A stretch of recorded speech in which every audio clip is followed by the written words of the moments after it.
Hello বন্ধুরা, তোমাদের সকলকে স্বাগত জানাই আমার আজকের এই ভিডিওতে। আজকের এই ভিডিওটি খুবই আকর্ষণীয় হতে চলেছে, তাই তোমাদের কাছে আমার বিশেষ অনুরোধ, প্রথম থেকে শেষ অবধি পুরো ভিডিওটা দেখতে থাকো, কারণ আজকের এই ভিডিওতে পরপর দুটো চমক থাকছে। আজকের এই ভিডিও যদি তোমরা মিস করে যাও তাহলে তোমরা দুটো বিশেষ চমক মিস করে যাবে।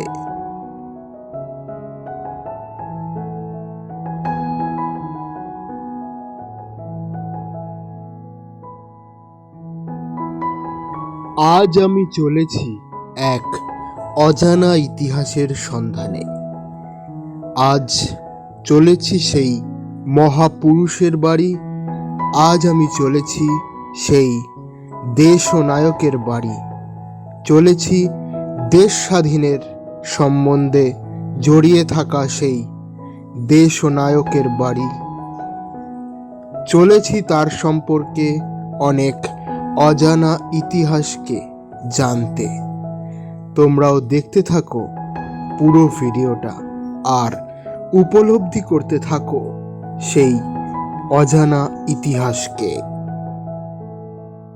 আজ আমি চলেছি আমার স্বাধীন দেশের দেশ নায়ক নেতাজি সুভাষচন্দ্র বসুর বাড়ি। তো বন্ধুরা, আমি চলে এসেছি আজকে প্রথম যে জায়গাটা আসবো। তো আজকে আমি চলে এসেছি, তোমরা দেখতে পাচ্ছ পেছন দিকে লেখাটাকে, যে জয় হিন্দ জয়তু নেতাজি, পেছনে যে লেখাটাকে দেখতে পাচ্ছ।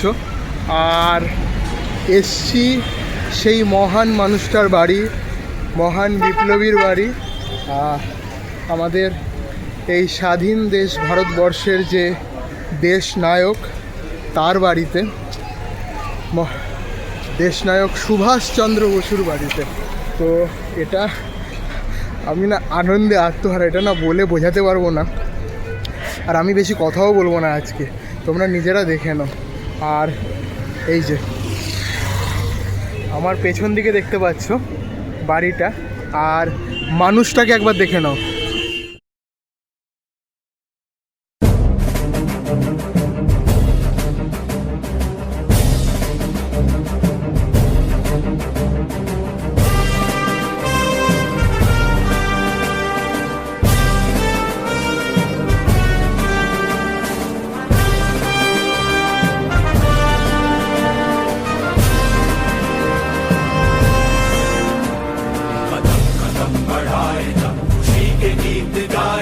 ये जिंदगी है कौम की, तू कौम पे लुटाए जा, कदम कदम बढ़ाए जा, खुशी के गीत गाए जा, ये जिंदगी है कौम की, तू कौम पे लुटाए जा। তো বন্ধুরা, বাড়ির ভেতরে যাওয়ার আগে বাড়ির সামনে থেকে কিছু কথা বলে নি। মানে আজকে যার বাড়িতে আমরা এসছি বা যার বাড়িতে আমি এসছি, সেই মানুষটার সম্পর্কে আলাদা করে পরিচয় দেওয়ার তো প্রয়োজন পড়েই না। আমাদের সবার ভালোবাসার মানুষ, আমাদের কাছের মানুষ। আর কি বলবো, মানে কীরকম একটা যেন লাগছে, এক্সাইটমেন্টে আমি নিজে বিশ্বাসই করতে পারছি না আমি সেই মানুষটার বাড়িতে এসেছি এবং সেটা ঘুরে দেখব। আর চেষ্টা করব যতটা পারবো তোমাদেরকে দেখাবো, কারণ এখানে অনেক রেস্ট্রিকশান আছে, এখানে অনেক জায়গাতেই ভিডিও করা অ্যালাউড নয় ভেতরে।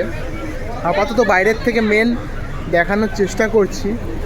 তো ভেতরে ঢুকবো, তো যতটা পারবো চেষ্টা করব দেখানোর, কত টিকিট মূল্য কি সমস্ত কিছু তোমাদেরকে দেখাবো। এটা না মানে শরীরের শিহরণ জাগানোর মতন একটা জিনিস, গা মানে রক্ত গরম করে দেওয়ার মতন একটা জিনিস। আর মানুষটাকে এ করে নিই, ওই যে মানুষটা,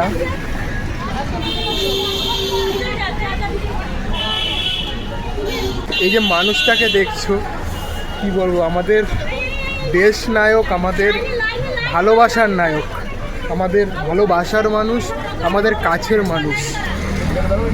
তো চলো আর দেরি না করে এগিয়ে যাই এবং চেষ্টা করব যতটা সম্ভব তোমাদেরকে দেখানোর। ততক্ষণ আমাদের সঙ্গে থেকো। বন্ধুরা, এক্সাইটমেন্ট যেন আরও দিনে দিনে মানে ক্রমশ বেড়েই চলেছে, কারণ আমাদের দেশনায়ক নেতাজি সুভাষচন্দ্র বসুর বাড়ির ভেতরে টিকিট কেটে, এই যে দেখতে পাচ্ছ টিকিট কেটে ঢুকে পড়েছি। এখন নিচের দিকটা রয়েছি, গ্রাউন্ড ফ্লোরের দিকে রয়েছি। এখানে যতটুকু পারছি দেখানোর চেষ্টা করব, কারণ ওপরে যে মিউজিয়ামটা রয়েছে সেখানে ভিডিও করা অ্যালাউড নয়, তাই নিচেই যতটুকু আছে সেটুকুই তোমাদেরকে দেখানোর চেষ্টা করব। তো আগে প্রথমে বলে দিই, আমাদের যে টিকিট মূল্য পড়েছে সেটা হচ্ছে পার হেড বড়দের জন্য 40 টাকা করে, আর বাচ্চাদের জন্য সম্ভবত 20 টাকা এরকম কিছু। তো আগে একটু দেখিয়ে দিই, যে গাড়িটা তোমরা দেখতে পাচ্ছ, এই যে গাড়িটা দেখতে পাচ্ছ, এই গাড়ি করেই নেতাজি সুভাষচন্দ্র বসু যে গ্রেট এস্কেপ বলে এই যে লেখাটাও তোমরা দেখতে পাচ্ছ, যে দ্য গ্রেট এস্কেপ, তার ছবি, আমার দেশের দেশনায়ক সুভাষচন্দ্র বসুর ছবি, আর দ্য গ্রেট এস্কেপ এই যে কথাটা দেখতে পাচ্ছ, দ্য গ্রেট এস্কেপ, আর তার সাথে দেশনায়ক সুভাষচন্দ্র বসুর ছবি, আরও কিছু কিছু লেখা আছে, তোমাদেরকে দেখাই। এই যে এই গাড়িটার নাম হচ্ছে ওয়ান্ডার BLA 7169, আর এখানে দেখতেই পাচ্ছ লেখা রয়েছে, এই গাড়ি চালিয়েই শিশির কুমার বসু 1941 সালের 16 থেকে 17 জানুয়ারি রাতে নেতাজি সুভাষচন্দ্র বসুকে এই তার এলগিন রোডের বাড়ি থেকে মহা নিষ্কাশনের পথে গোমো পর্যন্ত নিয়ে গেছিলেন। বাংলাতেও লেখা রয়েছে, তার পাশে ইংলিশেও লেখা রয়েছে, wonder BLA 7169, this is the car which Shishir Kumar Bose drove Netaji Subhash Chandra Bose from the house Calcutta on the night 16th and 17th January 1941, the Gomo on the first leg of Netaji Great Escape বলে যে দেখতে পাচ্ছ। আর এই সেই গাড়ি যে গাড়ি করেই তিনি তার বাড়ি থেকে মহা নিষ্কাশনের পথে এগিয়ে গেছিলেন, বা তাকে চলে যেতে হয়েছিল। তো দেখতে পাচ্ছ কতটা এক্সাইটমেন্ট, বুঝতেই পারছো কতটা মানে কি বলবো, শিহরণ জাগানোর মতন একটা মুহূর্ত। এগুলো ভাষায় প্রকাশ করা কিন্তু সম্ভব নয়, যত বলি তত কম পড়বে। তাই বেশি সময় নষ্ট না করে আরও এগিয়ে যাব, আর বাড়ির যতটুকু পারবো দেখানোর চেষ্টা করবো। সো দেখতে থাকো আর সঙ্গে থেকো প্লিজ।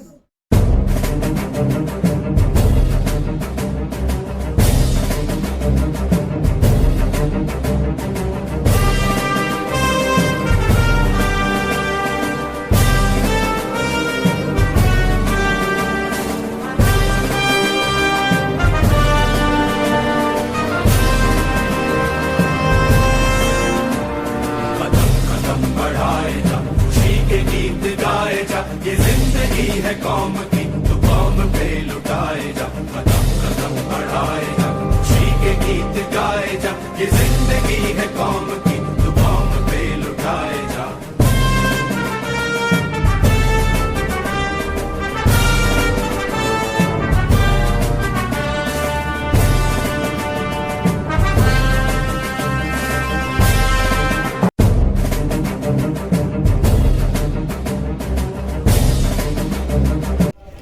হ্যালো বন্ধুরা, এবার আরেকটা বিশেষ জায়গা, এক্স্যাক্টলি যে সিঁড়িটা দিয়ে নেতাজি সুভাষচন্দ্র বসু বাড়ি থেকে পালিয়ে যেতে হয়েছিল রাত্রিবেলা, সেই সিঁড়িটা যেটা দ্য গ্রেট এস্কেপ নামে পরিচিত, সেই সিঁড়িটার সামনে আমি দাঁড়ানো, আর সেই সিঁড়িটাকেই তোমাদেরকে দেখাবো।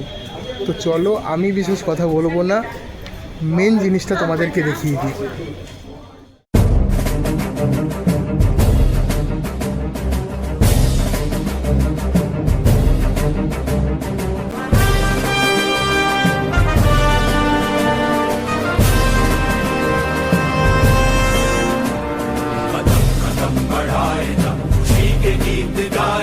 ये जिंदगी है कौम की, तो कौम पे लुटाए जा, कदम कदम बढ़ाए जा, खुशी के गीत गाए जा। ये जिंदगी है कौम की, तो कौम पे लुटाए जा। তো বন্ধুরা, এই যে পেছন দিকে দেখতে পাচ্ছ যে সিঁড়িটা, এটাই সেই সিঁড়ি যে সিঁড়ি দিয়ে 1941 সালের 16 থেকে 17 জানুয়ারি এই রাতের মধ্যে আমাদের দেশনায়ক সুভাষচন্দ্র বসুকে এই বাড়ি থেকে মহা নিষ্ক্রমণের পথে বেরিয়ে যেতে হয়েছিল, পালিয়ে যেতে হয়েছিল। এটা না গায়ে কাটা দেওয়ার মতন, এটা না ভাষায় প্রকাশ করা যাবে না। আমার ভিডিওতে তো তোমরা দেখছোই, আমি বলবো অন্তত একবার এই জায়গায় এসে ঘুরে যেও। জীবনে দীঘা, পুরী, দার্জিলিং এছাড়াও অনেক জায়গা ঘোরার সুযোগ পাবে, কিন্তু এই জায়গায় ঘোরার সুযোগ সচরাচর হয় না। তো এই জায়গা আমাদের বহু ইতিহাসের সাক্ষী, এই জায়গা আমাদের স্বাধীনতার সাক্ষী, স্বাধীন দেশ ভারতবর্ষের লড়াইয়ের সাক্ষী। আর কিভাবে বোঝালে এটাকে বোঝানো যায় আমি ঠিক জানি না, আমার মতন করে আমি বোঝানোর চেষ্টা করেছি। সত্যি গায়ে কাটা দিয়ে উঠছে। আবারও দেখিয়ে দিচ্ছি, এই সেই সিঁড়ি, যে সিঁড়ি দিয়ে কিন্তু 1941 সালের 16 থেকে 17 জানুয়ারি রাতে এই সিঁড়ি দিয়েই তিনি গৃহত্যাগ করেন। এই দালানের কাছেই, এই যে দালান দেখতে পাচ্ছ, এই যে জায়গাটা, এখানেই গাড়িটা রাখা ছিল। এই সিঁড়ি দিয়ে নেমে এখান থেকে যে গাড়িটার ছবি বা ভিডিও দেখতে পেলে, ওই গাড়ি করে, এই গাড়িটা ওখানেই রাখা ছিল। আর এই সিঁড়ি দিয়ে নেমেই এখান থেকে গাড়ি করে তাকে গৃহত্যাগ করতে হয়েছিল। শুধুমাত্র দেশকে স্বাধীন করার জন্য কঠোর লড়াইয়ের মধ্যে দিয়ে তাকে যেতে হয়েছিল। এইটুখানি। এবার আস্তে আস্তে ওপরের দিকে যাব, মিউজিয়ামে আছে। ওপরে দেখানো যাবে না, ওপরে দেখানোর নিয়ম নেই, এই নিচটুকুই দেখানোর ছিল। এখানেই অনেক কিছু আমরা জানতে পারলাম। তো চলো, আজকের মতন এখানে এই নেতাজি সুভাষচন্দ্র বসু, আমার স্বাধীন দেশ, আমাদের স্বাধীন দেশ ভারতবর্ষের দেশনায়ক নেতাজি সুভাষচন্দ্র বসুর বাসভবনের আপাতত ঘোরা এখানেই সমাপ্ত করছি, কারণ ওপরে যেতে পারবো কিন্তু তোমাদের সেটা দেখাতে পারবো না। তো চলো, আজ দেখতে থাকো এবং আমার সঙ্গে থাকো।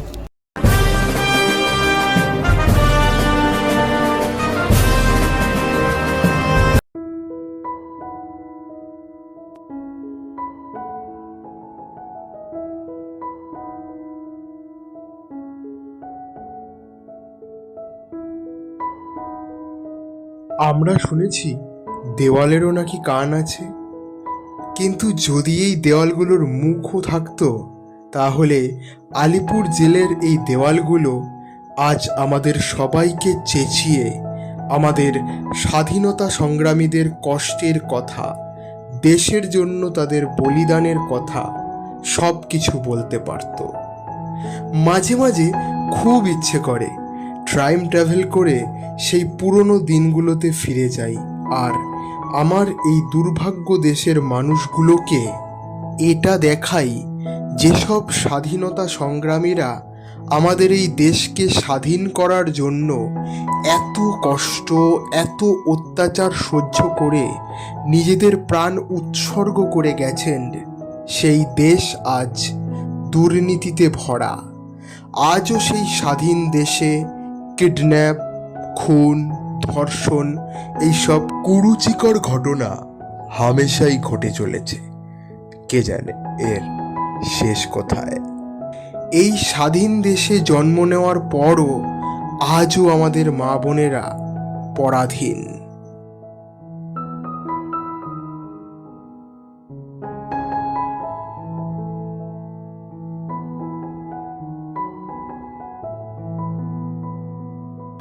তো বন্ধুরা, টিকিট কেটে আমি চলে এসেছি ভেতরে। আর এখানে টিকিট আর একটা ম্যাপ তোমরা দেখতে পাচ্ছ আমার হাতে দিয়ে দিয়েছে টিকিট কাউন্টার থেকেই। আর তার আগে দেখো পেছনে কি সুন্দর কফি হাউস করেছে এখানে ব্যবস্থাপনা। যারা এখানে আসবে প্রত্যেক ট্যুরিস্টদের জন্য কি সুন্দর ব্যবস্থা করেছে আলিপুর জেল মিউজিয়ামের পক্ষ থেকে। এই যে কফি হাউসটা, আর তার সাথে এত সুন্দর সাজানো বাগান তোমরা দেখতে পাচ্ছ আশা করি। আর আরেকটা জিনিস বিশেষ করে দেখাতেই হবে, এই পেছন দিকটা আমি তোমাদেরকে দেখানোর চেষ্টা করব। দেখো গানটাকে কারার ওই লৌহ কপাট বলে যে গানটা, সেই গানটাকে কি সুন্দর এখানে লিখে একটা জাস্ট রেখে দিয়েছে দেখার মতন। একটু দেখে নাও, তারপরে আমরা মেন গন্তব্যের দিকে এগিয়ে যাব। সত্যি বলতে এই আলিপুর জেল মিউজিয়াম এখানে প্রবেশ করে গেলে আমাদের মুখ থেকে যেন আর কথা বেরোয় না, স্তব্ধ হয়ে যাচ্ছে। বেশি কথা না বলে মেন জিনিস দেখিয়ে তারপরে শুরু করব আজকের আসল গন্তব্য। আগে এই দৃশ্যটা তোমরা দেখে নাও, তারপরে ভেতরের দিকে প্রবেশ করব আর তোমাদেরকেও সাথে করে নিয়ে যাব আমার। তো চলো দেখে নাও আগে এই জায়গাটা।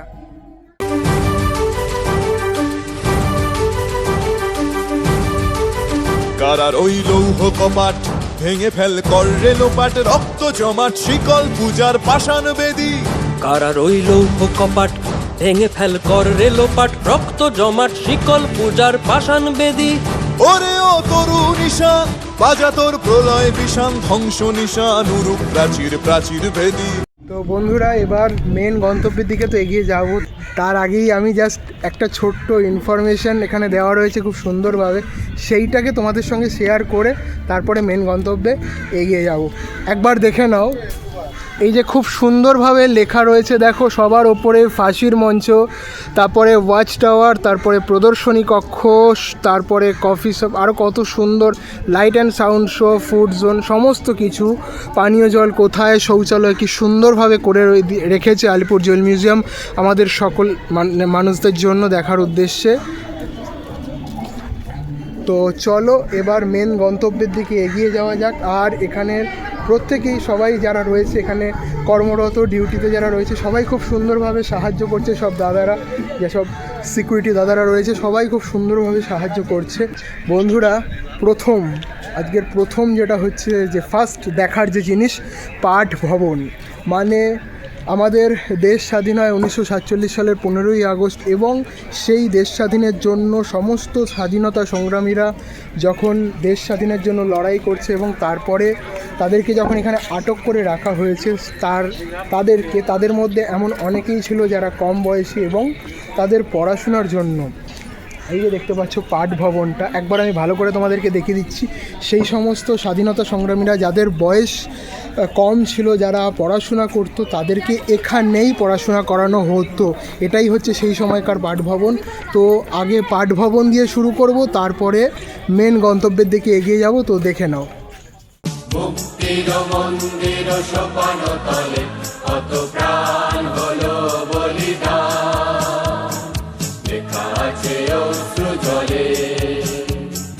মুক্তির মন্দির সোপান তলে কত প্রাণ হলো বলিদান, লেখা আছে অশ্রু জলে।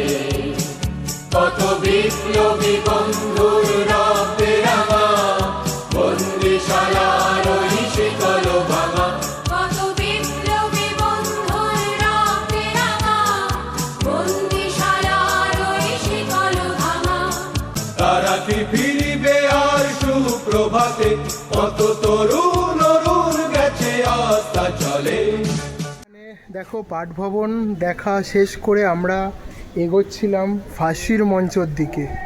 এখানে আসলে তো আর কথা বেরোনোরই কথা নয়। দেখো পেছন দিকে কি সুন্দরভাবে ইনস্ট্রাকশন দেওয়া রয়েছে। ফাঁসির মঞ্চ, নেহেরু কক্ষ, নেতাজি কক্ষ, দেশবন্ধু চিত্তরঞ্জন দাস কক্ষ, ডক্টর বিধানচন্দ্র রায় কক্ষ, যতীন্দ্রমোহন সেনগুপ্ত কক্ষ। খুব সুন্দরভাবে ইনফরমেশনগুলো এখানে দেওয়া রয়েছে। আমরা এগিয়ে যাচ্ছি ফাঁসির মঞ্চের দিকে।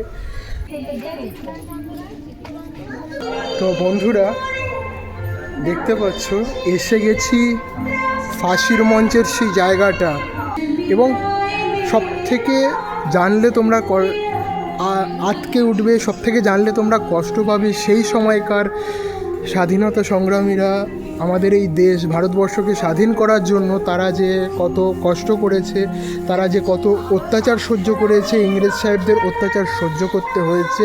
এই দেওয়ালগুলো তার সমস্ত কিছু কান্নার সাক্ষী, তাদের রক্তের সাক্ষী, তাদের চিৎকারের সাক্ষী, তাদের কষ্টের সাক্ষী, তাদের ব্যথা বেদনার সাক্ষী। তাই মানে কি বলবো, আমি আর সত্যিই বলার কিছু ভাষা খুঁজে পাচ্ছি না। শুধু এই জায়গাটা তোমাদেরকে দেখাবো, তোমরা দেখো আর নিজেরাই উপলব্ধি করো যে সত্যি তারা কতটা কষ্ট করে গেছে আমাদের এই দেশ ভারতবর্ষকে স্বাধীন করার জন্য। আর তার সাথে সাথে তোমাদেরকে দেখিয়ে দেবো, এখানে রয়েছে কিছু তালিকা কারা সেই সময়ে ফাঁসির দড়ি হাসি মুখে বরণ করেছিল, সেই সব শহীদদের তালিকা আমার পেছনেই আছে। এদিকে ফাঁসির মঞ্চ আছে, সমস্তটা দেখাবো। তার সাথে সাথে এদিকে যন্ত্রণার ঘর যাকে বলা হয়। তো চলো দেখতে থাকো আর আমার সঙ্গে থাকো।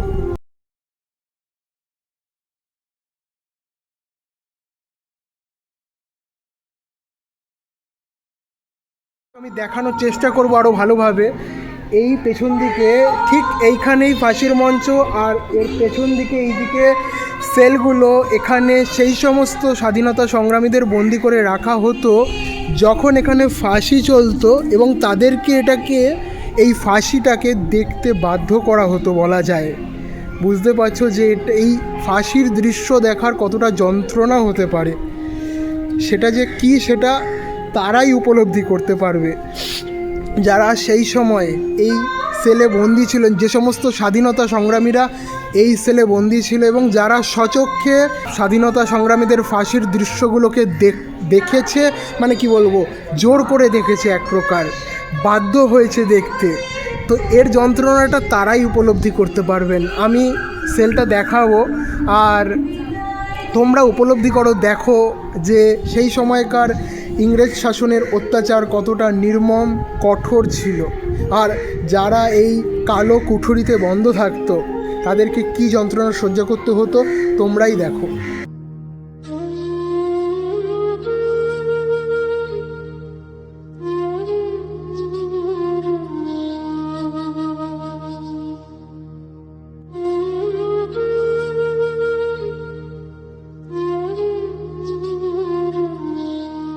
তো বন্ধুরা, চলে এসেছি সেই জায়গায়, সেই বিশেষ জায়গায়। হাসির মুখে ফাঁসির দড়িকে বরণ করে নিয়েছেন বলা যায়। আর সেই ফাঁসির মঞ্চটাকে আরও কাছ থেকে তোমাদেরকে ভালোভাবে দেখানোর চেষ্টা করব। খোকা, ওই খোকা, তুই কোথায় যাচ্ছিস বাবা? কোথায় যাচ্ছিস আমাকে ছেড়ে? তুই কি আর ফিরবি না? একবার বিদায় দে মা, ঘুরে আসি। আরেকটা ইনফরমেশন দিয়ে দিই, এই যে ফাঁসির মঞ্চটা তোমরা দেখতে পাচ্ছ, আর এইখানে যে সুড়ঙ্গ মতন তোমরা দেখতে পাচ্ছ, যখন সেই সমস্ত বন্দি থাকা স্বাধীনতা সংগ্রামীদের তাদেরকে যখন ফাঁসি দেওয়া হতো, তারপরে সেই সময়কার, মানে আমি নিজেও ঠিক জানি না, সবার মুখে শোনা কথা, সব জায়গার থেকে শোনা কথা যে সম্ভবত এই ফাঁসি নাকি আধ ঘন্টা ধরে চলতো, এবং তারপরে তাদের মৃতদেহগুলোকে এই সুড়ঙ্গর থেকেই বের করে নিয়ে আসা হতো।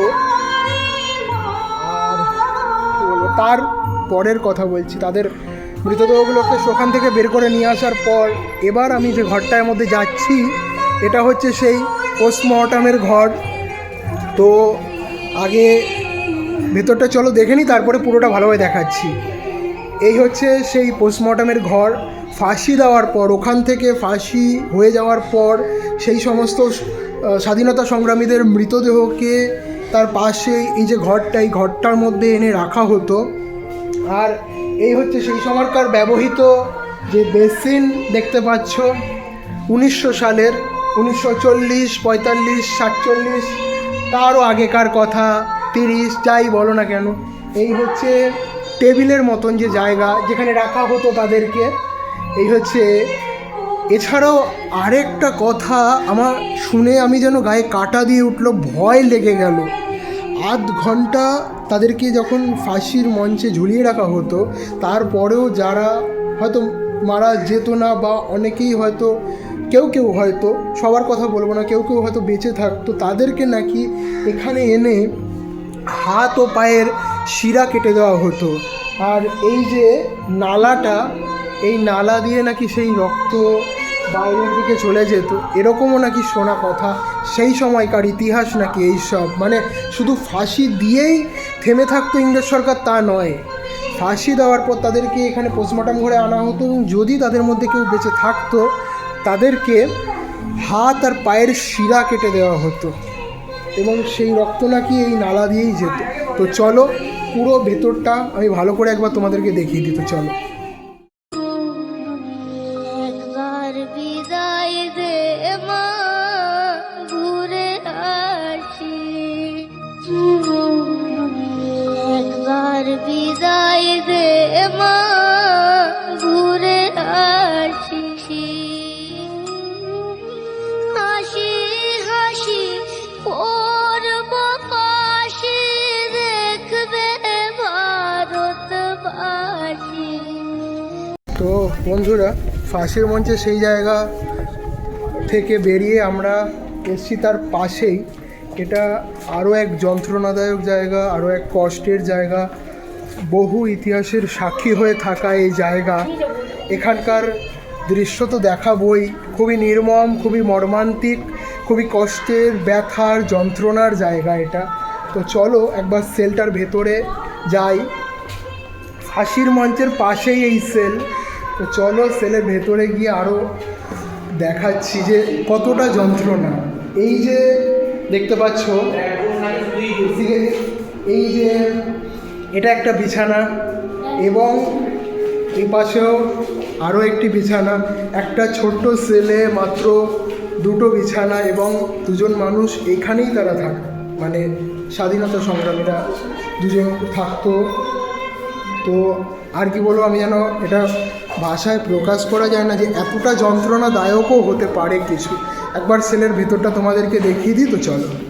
আমরা শুনেছি দেওয়ালেরও নাকি কান আছে, কিন্তু যদি এই দেওয়ালগুলোর মুখও থাকতো তাহলে আলিপুর জেলের এই দেওয়ালগুলো আজ আমাদের সবাইকে চেঁচিয়ে আমাদের স্বাধীনতা সংগ্রামীদের কষ্টের কথা, দেশের জন্য তাদের বলিদানের কথা সব কিছু বলতে পারত।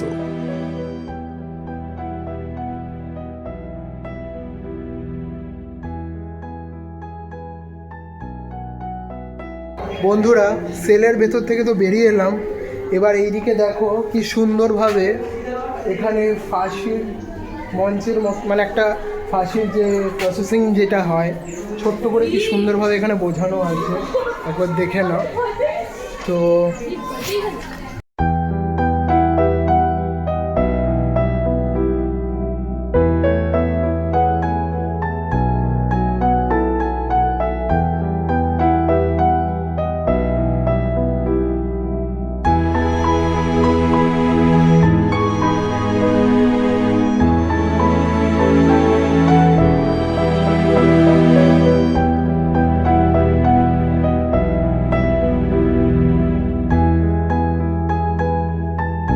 দীনেশ গুপ্তের সেই সেল, সেই কুঠুরি, সেটা দেখো। বিবাদী বাগ নামে পরিচিত কলকাতার সেই যে জায়গা, সেই বিবাদী বাগের দি ফর দীনেশ গুপ্ত। তো দীনেশ গুপ্তের সেল একবার দেখে নাও।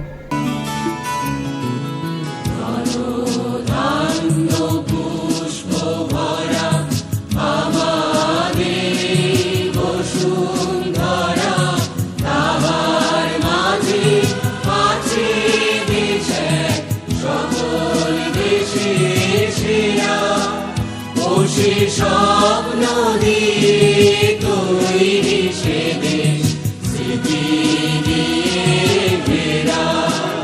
তো বন্ধুরা, তোমাদেরকে দেখালাম যে আলিপুর জেল মিউজিয়ামের সব থেকে দর্শনীয় স্থান, যেটা দেখার জন্যই সমস্ত মানুষ আমরা আসি এখানে। ফাঁসির মঞ্চ, তার পাশে যে পোস্টমর্টম ঘর, তার পাশে যেখানে দীনেশ গুপ্তের সেল ছিল। তো সেখান থেকে বেরোচ্ছি। এবার একটা ছোট্ট ইনফরমেশন মতন দিয়ে রাখি, এটা হচ্ছে দেখিয়ে দিই বাইরের থেকেই। এই যে সেলটা, এখানে এখন কাজ চলছে যার জন্য এখন বন্ধ রয়েছে। এখানে এই সেলেই থাকতেন, এখানে দেখতে পাচ্ছ তোমরা নেতাজি সুভাষচন্দ্র বসু, ডক্টর বিধানচন্দ্র রায়, দেশবন্ধু চিত্তরঞ্জন দাস আর যতীন্দ্রমোহন সেনগুপ্ত, এই সমস্ত স্বাধীনতা সংগ্রামীরা এনারা সবাই এখানেই থাকতেন। খালি এখানে কাজ চলছে, এটাকে আরও সুন্দর করে তোলার কাজ চলছে, তাই জন্য এখানে অ্যালাউড নয়। এখানেই সেই মেন যে নেতাজি সুভাষচন্দ্র বসু তার সেল, তো সেটা দেখার জন্য এখানে মানুষ আসে, ভিড় করে। তো চলো এই জায়গাটা একবার দেখিয়ে দিই বাইরের থেকেই, যাতে তোমরা কিছুটা হলেও বুঝতে পারো।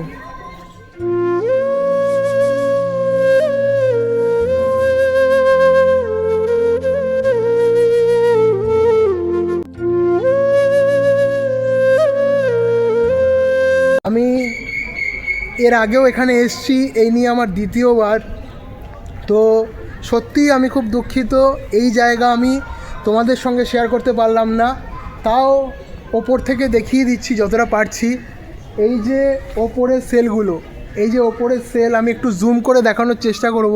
তার আগে ইনফরমেশনটা দিয়ে দিই, এই ওপরের সেলেই সিঁড়ি দিয়ে উঠতে হতো, এই ওপরের সেলেই থাকতো দেশবন্ধু চিত্তরঞ্জন দাস, আমাদের এই স্বাধীন ভারতবর্ষের দেশনায়ক নেতাজি সুভাষচন্দ্র বসু, আরও অনেকেই, 4 জন তোমাদেরকে দেখালামই নাম। তো একবার ওপর থেকে জুম করে যতটা পারবো আমি দেখানোর চেষ্টা করব। তো চলো দেখে নাও এটা, তারপরে পরবর্তী গন্তব্যে যাওয়া যাবে।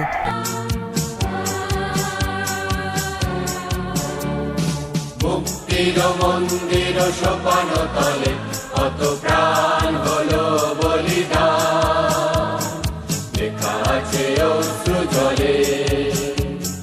মুক্তির মন্দির সোপান তলে কত প্রাণ হলো বলিদান, লেখা আছে অশ্রু জলে।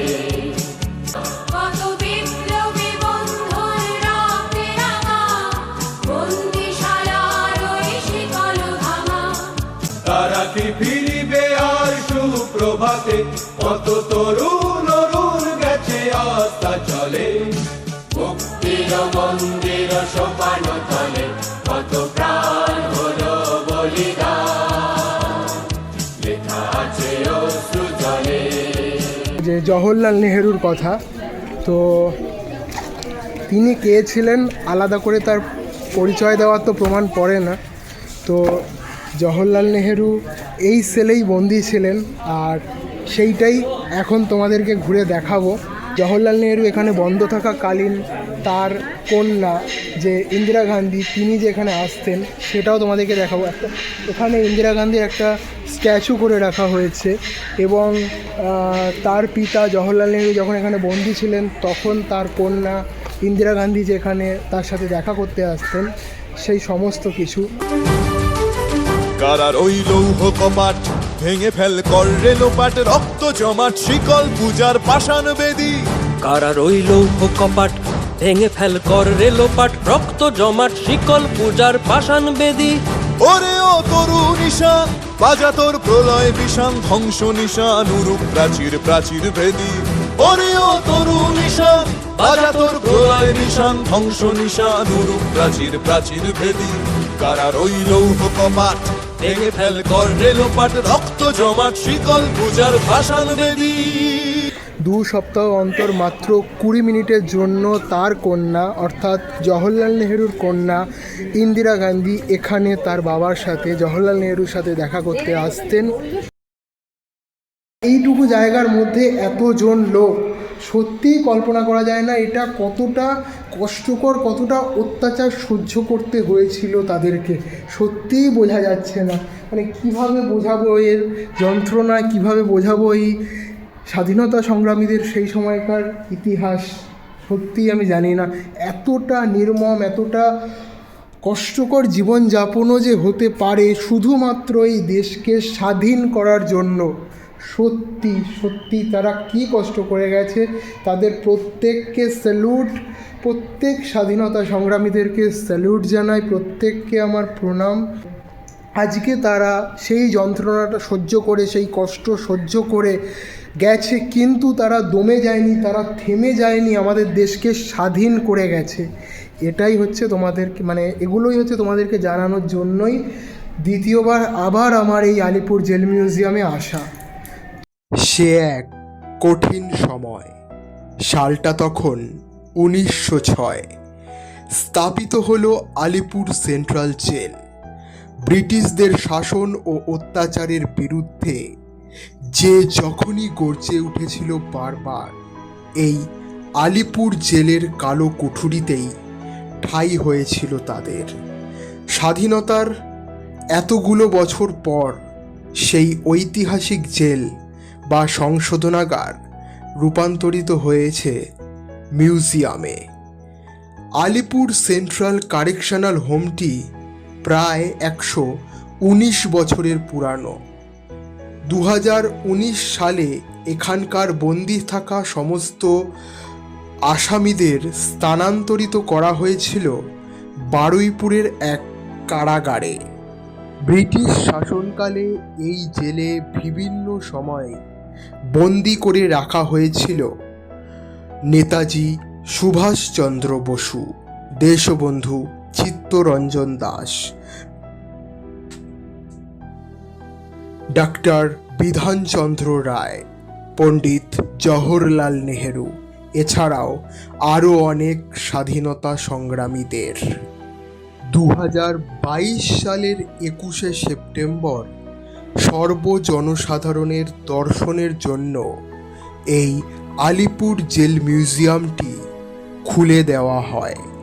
ধনঞ্জয় চ্যাটার্জি নামটা শুনলেই সেই পুরানো ঘটনাটার কথা মনে পড়ে যায়, তাই না? এক নির্দোষ মানুষের ফাঁসি হয়ে যাওয়ার কথা। দোষী না হয়েও তাকে দোষী সাব্যস্ত হতে হয়েছিল এবং প্রাণ দিতে হয়েছিল। 2004 সালের 14ই আগস্ট আলিপুর জেলের শেষ ফাঁসি ধনঞ্জয় চ্যাটার্জি। তো বন্ধুরা, আশা করি এতক্ষণ পর্যন্ত আমার এই ভিডিও তোমাদের ভালো লাগছে।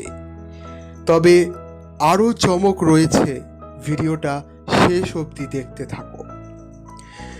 আমরা সবাই ঘুরতে যাওয়ার জায়গা বলতে বুঝি দীঘা, পুরী, দার্জিলিং, গ্যাংটক, এছাড়াও আরও অনেক দর্শনীয় স্থান। তবে সব জায়গাকে পেছনে ফেলে আলিপুর সেন্ট্রাল জেল, যাকে আরেকটি ভাষায় কারেকশনাল হোমও বলা হয়, সেই আলিপুর সেন্ট্রাল জেল অর্থাৎ এখনকার আলিপুর জেল মিউজিয়াম সকল দর্শনীয় স্থানের থেকে সর্বশ্রেষ্ঠ। আমি ব্যক্তিগতভাবে তাই মনে করি। সকল মানুষের একবার হলেও এই জায়গায় ঘুরে আসা উচিত।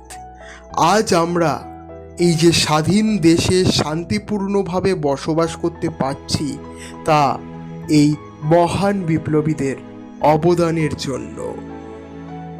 তাছাড়া এই আলিপুর জেল মিউজিয়ামে এলে তোমরা নানা অজানা তথ্য জানতে পারবে দেশ স্বাধীনের ইতিহাসের কথা, দেশ স্বাধীনের অজানা ইতিহাসের কথা।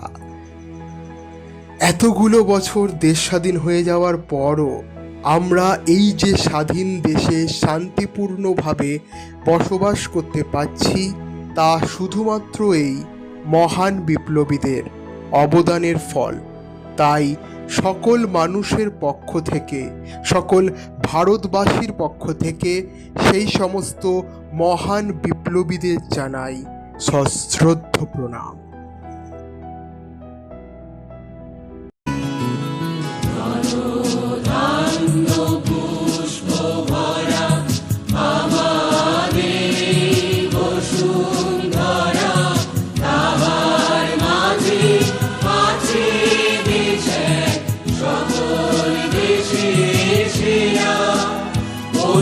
স্বপ্ন দিয়ে তৈরি সে দেশ, স্মৃতি দিয়ে ঘেরা। তো বন্ধুরা, এখন আমি যেখানটা দাঁড়িয়ে রয়েছি দেখালামই একদম এই ওয়াচ টাওয়ার।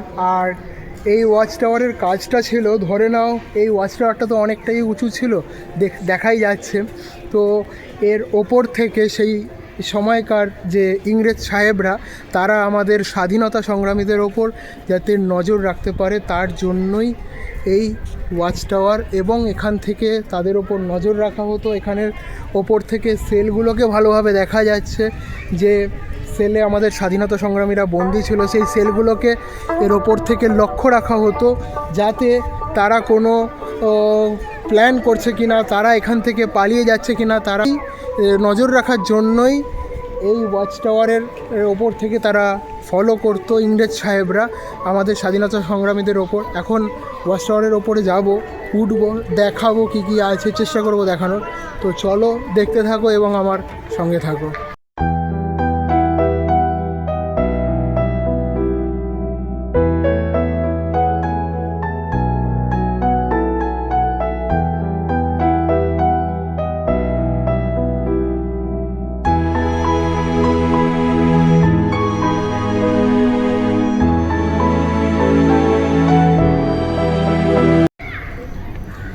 এখন আমি যে জায়গাটায় চলে এসেছি এটাই আজকের শেষ স্পট বলা যায়, তাঁতকল। অ্যাকচুয়ালি তাঁতকল হচ্ছে সেই সময়ে আমাদের দেশকে স্বাধীন করার জন্য যে সমস্ত স্বাধীনতা সংগ্রামীরা এখানে বন্দী ছিল, স্বাধীনতা সংগ্রামীদেরকে দিয়েই এই তাঁতকলে কাজ করানো হতো। মুক্তির মন্দির সোপান তলে কত প্রাণ হলো বলিদান, লেখা আছে অশ্রু জলে। মুক্তির মন্দির সোপান তলে কত প্রাণ হলো বলিদান, লেখা আছে অশ্রু জলে। কত বিপ্লবী বন্ধুর রক্তে রাঙা বন্দিশালার ওই শীতল ভাঙা, তারা কি ফিরিবে আর সুপ্রভাতে? কত তরুণ অরুণ গেছে আস্থা চলে। মুক্তির মন্দির সোপান